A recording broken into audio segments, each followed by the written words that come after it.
Good evening. This is Crime Classics. I am Thomas Hyland. Listen.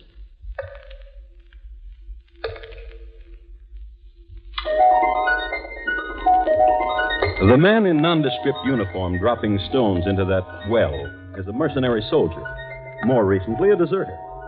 He's testing the depth of the well, the only way he knows, since a length of rope is not immediately available, and more complicated machines are as yet undiscovered. This is the year 1778, and the deserter is named James Buchanan. Next to him is his friend, another deserter whose name is William Brooks. These men are in the employ of Mrs. Bathsheba Spooner of Brookfield, Massachusetts, whose well it is. Mrs. Spooner will pay these men immediately they deposit the body of her murdered husband, right down there. And tonight, my report to you on the crime of Bathsheba Spooner, the first woman to be tried for murder in the United States. Crime Classics, a new series of true crime stories taken from the records and newspapers of every land, from every time. Your host each week, Mr. Thomas Hyland, connoisseur of crime, student of violence, and teller of murders. Now, once again, Thomas Hyland.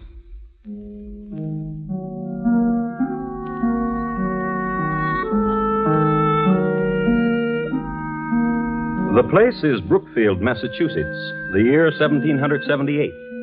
Scene, the home of Joshua and Bathsheba Spooner, a large and respectable dwelling, 2 stories in height, situated on the north side of the road from Brookfield to Worcester. In the front of it, and nearly opposite on the south side of the road, are stately elms and a well. And in the living room, there's this. What manner of woman are you, Bathsheba? There's no content in you and no happiness. And what happiness have you given me? A life that dies quickly, cooking and sewing, and from you, drunken sleep. And you've not answered me. You would like to see me dead, would you not? Listen to me, Joshua. When you returned this morning from Worcester, my heart sank in me. I'd hoped you wouldn't come back. That I would have an accident. That in some way I would be killed. Yes. That you would be free then. Yes. To walk the town, newly widowed with a wandering eye. Yes. And you listen, shrew. I am your husband, and I'm your lover, and that's the way things are. Old man! Old man!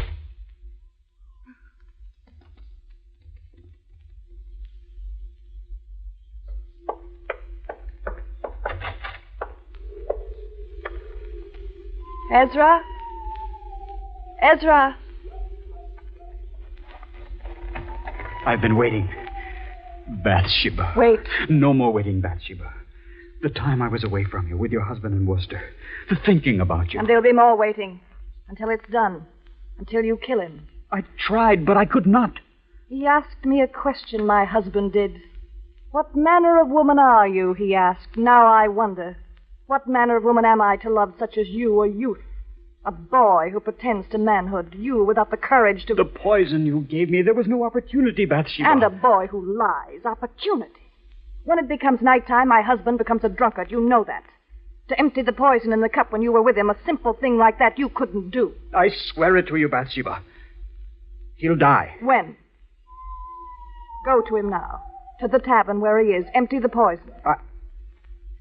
I threw the poison away. With no courage. Bathsheba. Speak my name and bedevil yourself with it. Just kiss me, Bathsheba. No kisses. No secret whisperings. None of that. No more. Until my husband is dead. Laugh then. You'll see I mean it.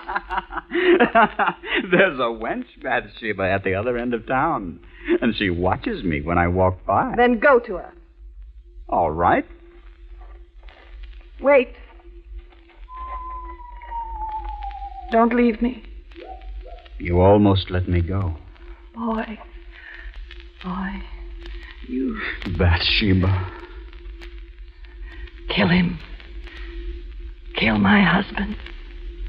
Later.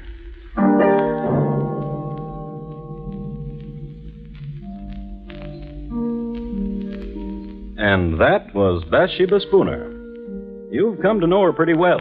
You've seen her hating. You've seen her loving. There's more you should know. She was the sixth child of an illustrious man, General Ruggles. The general was a man of great wealth and lived in a style of unusual luxury for that day. He kept 30 horses and had a park of 20 acres for deer and a pack of hounds for the amusement of numerous visitors. He was a man intensely loyal to the British Crown and never hid his loyalties. And so, at the outbreak of the Revolutionary War, he was forced to give up his estate and to leave the country. His married life was also pretty bad, and he and his wife did not set a good example to his children in their conjugal relations. Bathsheba sprang from that kind of a household. Her loyalist background in time of war, and the very fact of the name she had, Bathsheba, were sufficient cause for the town in which she lived to view her with alarm. But keep this in mind. Bathsheba Spooner is going to murder her husband. How? Well, let's see how time and motive and circumstance conspire to get a man violently dead. The man, Joshua Spooner. Let's pick him up and see what he's doing. It's the same evening, and since it's after dark, he's drinking. And in Brookfield, there's only one public house in which to drink, Cooley's Tavern. And that's where he is. No, Doctor. Then what would you do? To trap General Burgoyne, very simple. Hand me your tankard, Dr. King. Now, and here, this spoon, the line of march of Burgoyne. And your tankard and mine, 2 sections of the troops of General Washington. Now watch.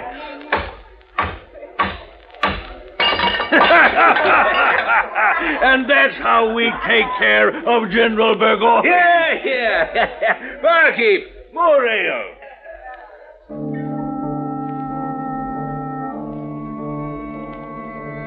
Joshua Spooner talks of strategies and drinks his ale. But mark this. Near the bar, another table. 2 men in nondescript uniforms, deserters from the army of General Burgoyne. Their names, James Buchanan and William Brooks. They've made known the fact that they've deserted the enemy, so their drinks are on the house and the appreciative customers. They're having a fine time. Drink your ale, Will. Make me a toast and I'll drink with you. And a toast you shall get. Burgoyne is a scurvy... Louder, Will, louder, else we'll pay for our own ale. Aye. A toast. Aye, I'll give you a toast to that scurvy, plump-bellied Burgoyne. May he rot in the wilderness. That is, if he don't drown coming across the St. Lawrence. Gentlemen. And a merry evening to you. Joshua Spooner is my name, and it would do me proud if you would permit me Ale is what we're drinking, sir. Ale for the patriot! And patriots we are, indeed, to goodness. Oh, yes. We joined General Washington, sir, and his colonials. You should know that. And from here, we go to Worcester, where a column of Washington's hearties ale. To you, sir, and thanks to you. My pleasure.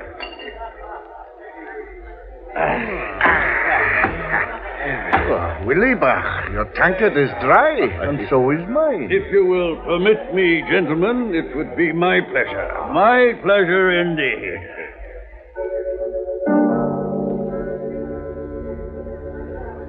It would be Mr. Spooner's pleasure indeed to buy the lads more ale, as was the custom. True, it was 1778, but the etiquette was the same. Nothing too good for our boys. And the deserters in Cooley's bar were off to join our boys. As a matter of fact, it was Mr. Spooner's pleasure to direct James Buchanan and William Brooks to Worcester to become soldiers in Washington's army. It just happened that one of the landmarks that Mr. Spooner gave the lads went something like this. Now, mark you. A pile of elms and a well. And across the road from it, my house.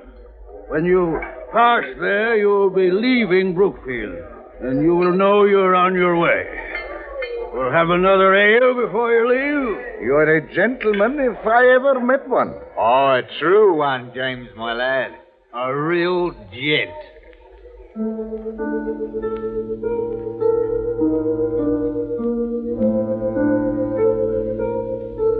So they touched tankards, the deserters and Joshua Spooner, and they made tearful farewell. And the deserters left and walked the road toward where the elms were, and a house. and a well. Let's go on ahead of them. Let's get back to the lady. Bathsheba is home. Bathsheba is fixing her hair. And the youth Ezra? He's tying into it night ribbons. A lover's tender gesture. Their talk, however, is shocking. Perhaps you're right. Perhaps the best way is not to poison him. I say shoot him. Perhaps, in such a way as to make it appear as an accident. Will you shoot him, Ezra? Tightly with the ribbon, dear. Ezra? I have not the courage for it. But you know of guns and shooting. You were in the army for a year. I marched. I shot no one. I marched upon an ambush and was wounded. Myself, I never pulled a trigger. If not you to kill him, Ezra, then someone. Yes. Turn from your mirror, Bathsheba, and look at me. Oh, listen. Do you hear? Yes. Drunkard. Someone. Go to the window. Drunkards. 2 of them by the moon. British deserters. I've seen them in town. Call to them. Bathsheba. Call to them. Hello! You there! What do you want? I'll talk to them. A lady wants to talk to you. A lady? At the ladies' service any time. Let them in, Ezra.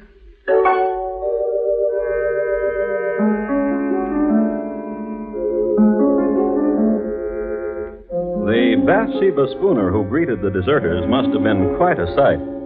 Tall, long hair, and blue ribbons. There must have been a fire in the fireplace, and in all probability she was standing in front of it. Her manner was gracious, and she was smiling. Ezra served the liquor.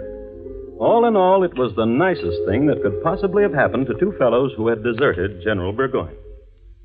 And now, gentlemen, a question. We bow. Bow, James, my lad. Say on, my lady. How would you gentlemen like £500 to see you on your long journey? Mere Hanold would warm the cockles, wouldn't it, Will? Twould.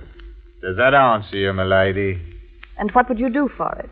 There is nothing that Will and I have not done, and for less handsome payment from less handsome women. Far less. Kill my husband. This lad, the one you call Ezra. Come here, lad. The next skinny ones don't take long for twisting. Not him. Not Ezra. Not him, Jack. Then who? My husband will return from his drinking. Will you wait for him? Kill him? When he returns, meet him outside at the door and greet him. Will you? Not only for the money, dear lady, but for the pleasure of your presence to 2 tired soldiers. Right, James? It's the truth.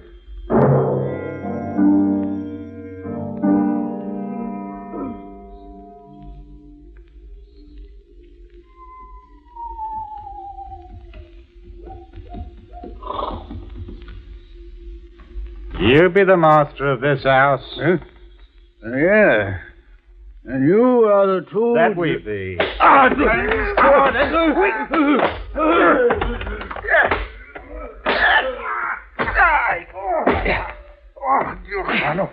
This one was a struggler, eh, Will? Get the woman.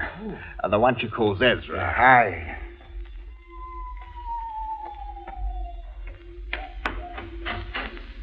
Mrs. Spooner, come see, it is done. And a tidy job, if I say so myself, Mrs. Spooner. And now he's dead. What will you do with him? There's a well across the road. Aye. Give us a hand, James. And you, Ezra. Yeah. I'll walk with you.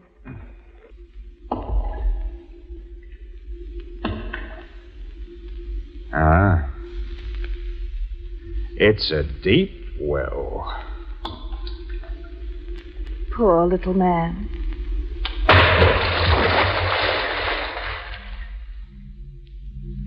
And that's how Joshua Spooner died.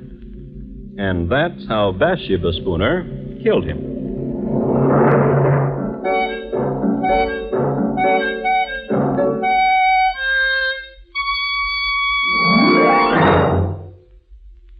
are listening to Crime Classics and your host, Thomas Hyland. And now, once again, Thomas Hyland and the second act of Crime Classics and his report to you on the crime of Bathsheba Spooner.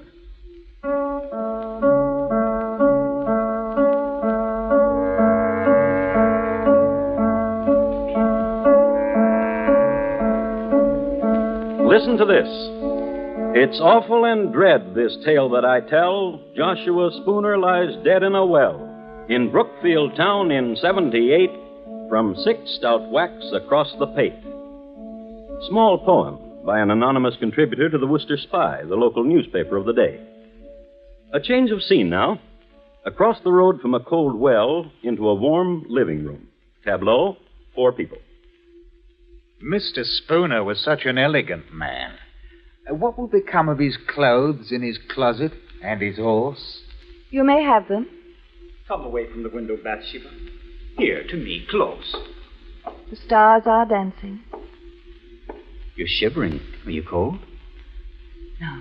Will is very weary, Widow Spooner. We'll not go on to Worcester tonight. Then wait till morning. You can make a place for yourselves in the barn. But the money we'll have now, and the clothes and the horse. Yes, all of it. Ezra, Yes? in the morning you will go to Cooley's Tavern. Inquire of Joshua. Tell them he's not been home. Tell them I'm frantic for his welfare. Yes. Good night, gentlemen. A very good night.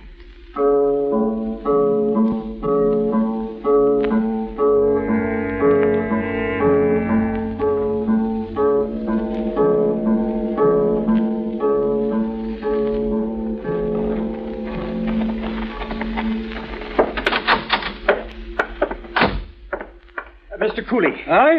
Hot grog on a nippy morning, Mr. Ross? I've been sent to inquire of Joshua Spooner. Who sent you? The wife of him, Bathsheba. Did she now? And why? Last night he did not return home, and Mrs. Spooner is frantic for his welfare. Not home? Well, he's not here. Last night he sat right there, my lad, and discussed military strategies with the doctor. Then, to the best of my knowledge, he went home. Dr. King. Doctor, wake up. Please, Doctor, wake up. It's important. What is it? What? Where is Joshua Spooner? Where is he? Mr. Cooley says he sat with you last night. As he did, and left me. He's not home. What? Mrs. Spooner sent me to fetch him. She's troubled that he's not returned. But where else could he have gone if not to his wife? We must find him, Doctor. Yes, by all means.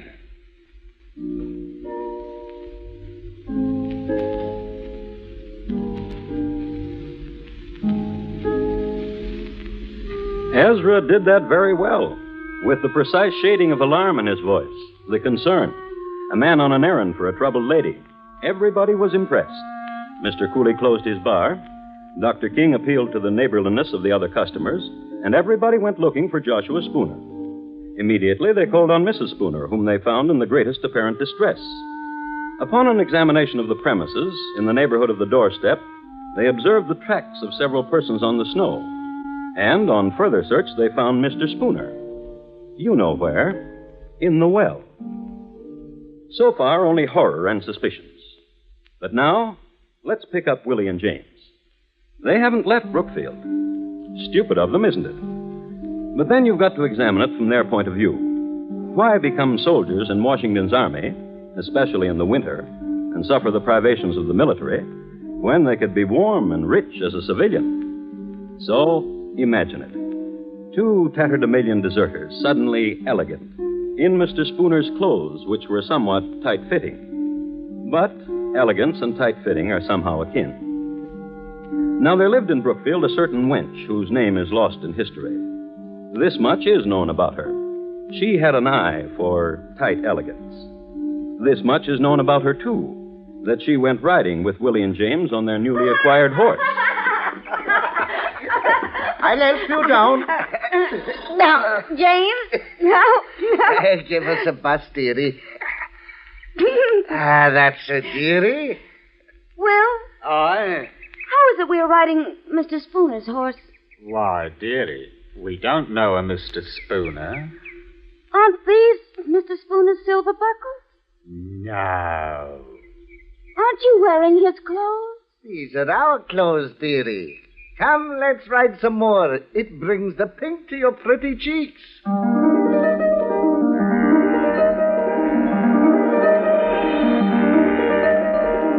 But the cat was out of the bag.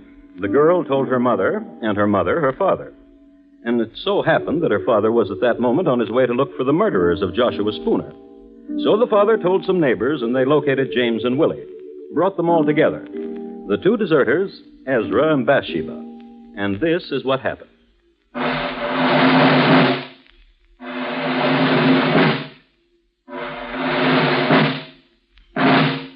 The jurors for the government and people of Massachusetts Bay in New England, upon their oath present that William Brooks and James Buchanan and Ezra Ross in the county of Essex, not having God before their eyes, an assault did make upon Joshua Spooner, feloniously, willfully, and of their malice aforethought, on the 1st day of March last past, with force and arms also by striking, beating, and kicking aforesaid Joshua Spooner, so as to inflict several mortal bruises, of which Joshua Spooner died. And that Bathsheba Spooner, widow and late wife of Joshua Spooner, being seduced by the instigation of the devil, did incite, move, abet, counsel, and procure the murder of aforesaid Joshua Spooner. How do you plead? Not guilty. Not guilty. Not guilty. What statement have you, Bathsheba Spooner? I am the wife of the deceased. If what you accuse me of be true, what end could the death of my husband serve? Were there any reasons persuading, hopes inviting, or advantages arising from the death of my husband? By depriving myself of husband, I would subject myself to the burdens of a widow. If I hated my husband, as such has been said, could I not have separated from him, gone to my father or to my brothers? What foolishness is this to say I've loved Ezra Ross, when one of my station might have any gallant I please? Gentlemen, if I be guilty, I was not of sound mind.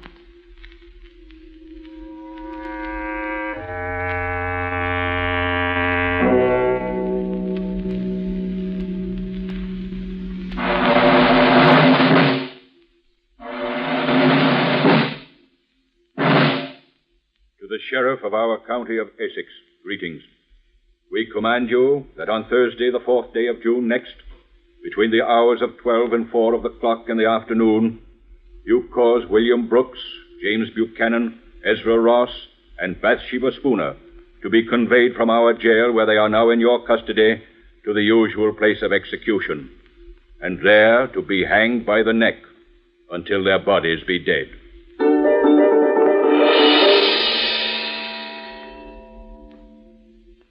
The motive, the crime, and the sentence. Justice was simple. And quickly, too quickly for the four prisoners, the 4th day of June. This is a copy of the Worcester Spy dated that day that I have here. I'd like to read from it. It was about 2:30 of the clock in the afternoon when the four criminals were brought out of prison and conducted to the place of execution under a guard of 100 men. The 3 men went on foot. Mrs. Spooner was carried in a chaise, being then, as she had been for several days, exceedingly feeble. The procession was regular and solemn. Just before they reached the place of execution, one of the most terrific thunderstorms that had occurred within the memory of the oldest inhabitant darkened the heavens. There followed an awful time. The loud shouts of the officers amidst the crowd of 5,000 people, the horses pressing upon those in front, the shrieks of the women in the tumult and confusion, the malefactors slowly advancing to the fatal tree, preceded by the dismal coffins, the fierce coruscations of the lightning athwart the darkened horizon, quickly followed by loud peals of thunder, conspired together and produced a dreadful scene of horror.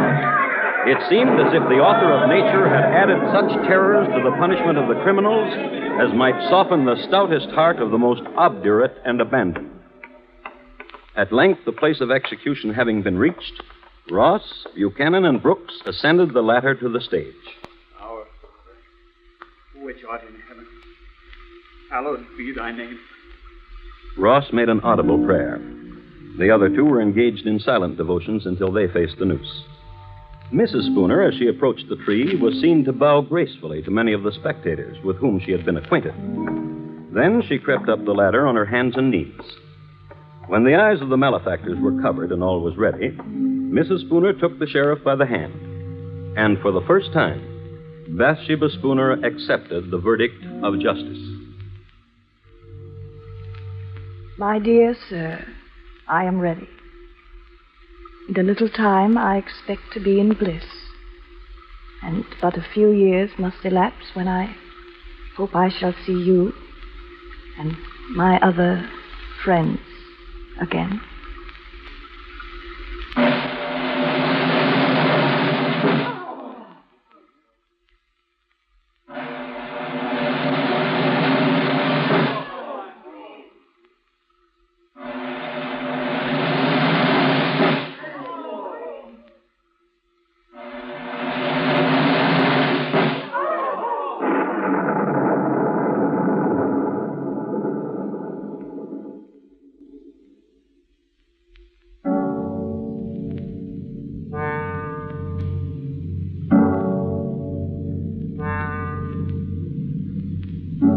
And that's the way the newspaper recorded it.